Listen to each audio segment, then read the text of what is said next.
Hi friends, இன்னைக்கான விடுகதை. நான் ஏறிட்டே போவேன், ஆனால் இறங்க மாட்டேன். நான் யார்? யோசித்து கமெண்ட் பண்ணுங்கள். நாம் ரசம் பண்ணலாம். ஒரு பாத்திரத்தில் 2 கப்பு தண்ணி எடுத்து அதில் ஒரு தக்காளி வெட்டி போட்டுக்கோங்க. அதில் டர்மரிக் பவுடரும் சில்லி பவுடரும் கொஞ்சம் போட்டுட்டு டேமரிண்ட் பேஸ்ட்டும் போட்டுட்டு நீங்கள் அதை கொதிக்க விட்டுருங்க. நல்லா அந்த ஸ்கின்னெல்லாம் வெளியே வர அளவுக்கு. டேமரிண்ட் தக்காளி வேஸ்ட்டெல்லாம் இருக்கும்போது அதெல்லாம் எடுத்துருங்க. அதில் நீங்கள் சின்ன சின்னதாக அந்த கொரியாண்டரை வெட்டி போட்டுக்கோங்க.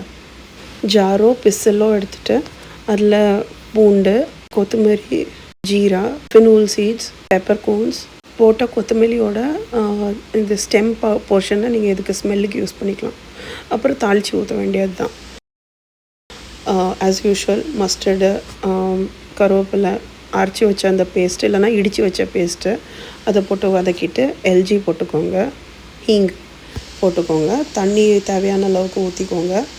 இங்கே கனடாவில் இப்போ கிளைமேட் சேஞ்ச் ஆகிறதுனால இங்கே நிறைய பேருக்கு சளி பிடிக்குது. அதனால் இந்த சீசனுக்கு இது ஒரு நல்ல சாய்ஸு. ரசம் எப்படியும் ட்ரை பண்ணி பாருங்கள். உங்கள் ஊரில் எப்படி இருக்குது கமெண்ட் பண்ணுங்கள். மறக்காமல் உப்பும் போட்டுருங்க. கன்சிஸ்டன்சி பார்த்து தண்ணி தேவையான அளவுக்கு ஊற்றிட்டு டடா, ரசம் இஸ் ரெடி. சைட்ஸ்லேருந்து நுர வந்த உடனே ஆஃப் பண்ணிடுங்க.